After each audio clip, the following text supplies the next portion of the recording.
অস্ত্র আমাদেরকে হাতে দেন, আর এটা যুদ্ধ করবো। এক সপ্তাহেরও বেশি সময় ধরে টেকনাফ সেন্ট মার্টিন নৌ রুটে নৌযান চলাচল বন্ধ রয়েছে এবং এখানে টেকনাফে যে মানুষগুলো আটকে আছে এবং ওপারে অনেক মানুষ আটকে আছে, তাদের অনেক বেশি কষ্টের কথা আমরা শুনছিলাম। এবং আমি এই মুহূর্তে টেকনাফের শাহপরীদ্বীপ জেটি ঘাটে আছি। এখানে অনেক মানুষ অপেক্ষা করছে সেন্ট মার্টিন যাওয়ার জন্য, কিন্তু মিয়ানমারের ওপারে ভারী গোলা বারুদের আওয়াজ শোনার কারণে এবং ওপার থেকে বারবার বাংলাদেশি ট্রলারে এবং স্পিড বোটে গুলি করার কারণে তারা যেতে পারছে না। তাদের কষ্টের কথাগুলো আমরা শুনি, চলুন আমাদের সাথে। আমরা খুব কষ্ট আছে 6-7 দিন পর্যন্ত টেকনাফের গাড়ির মধ্যে আমাদের মতো আরো প্রায় 500 লোক অনাহারে এখন মরতেছে। গাড়ে যায় এবং গ্রামে বাসার মধ্যে কেউ আত্মীয়জনের বাসা থাকে, কিছু পরিচয় বাসা থাকে, এভাবে ঘুরি ঘুরি রয়েছে। সরকার কোনো পদ্ধতি নিতেছে না আমাদেরকে সেন্ট মার্টিন পৌঁছানোর জন্য। আমরা খুব কষ্টতে আছি।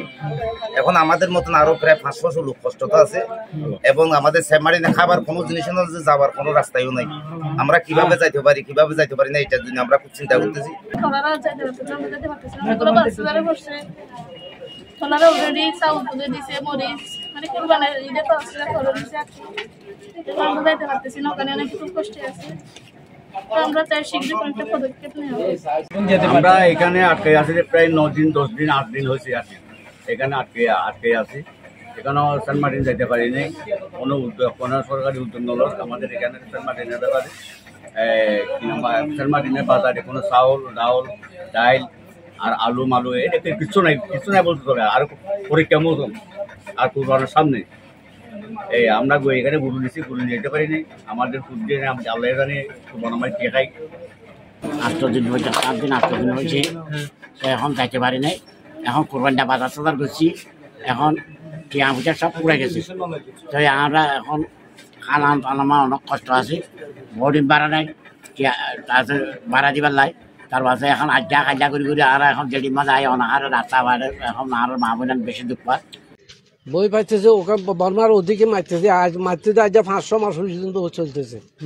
তো এখন আর কি নিরাপত্তা বাংলাদেশ সরকার আর নিরাপত্তা দিতে হবে না? এটা দিয়ে স্কট দিয়ে আমার ভাড়া দিতে পারে না? ফরকর টাইম কোরবানি করা বাজার সাজার করা বুঝে না। আজ 10 দিন 15 দিন কি চিকিৎসা করছে, বিভিন্ন ধরনের কাজকর্ম আছে। তো এরকম যদি আর বাংলাদেশের আর নিরাপত্তার কি জন্য দিতে? এখানে পুলিশ আল্লাহ উঠা দিয়া যান, আর অস্ত্র আমাদেরকে হাতে দেন, আর এটা যুদ্ধ করবো। সেন্ট মার্টিনের মানুষগুলোর সাথে কথা বলছিলাম, তারা এক কথাই জানিয়েছেন সেন্ট মার্টিনে তাদেরকে বিশেষ ব্যবস্থায় কোস্টগার্ড বিজিবির পাহারায় তাদেরকে নিয়ে যাওয়ার ব্যবস্থা করা হোক। অন্যথায় তারা অনেক বেশি খাদ্য সংকটে আছেন এখানে, পাশাপাশি তাদের টাকা পয়সা যেগুলো ছিল সেগুলোও শেষ হয়ে গেছে। তাদের জন্য বিশেষ ব্যবস্থা যেন সরকারের পক্ষ থেকে করা হয় সেই অনুরোধ তারা জানিয়েছেন। এতক্ষণ আমি আব্দুর রশিদ মানিক আপনাদের সাথে ছিলাম, আমার সাথে ছিল নোমান নুরু।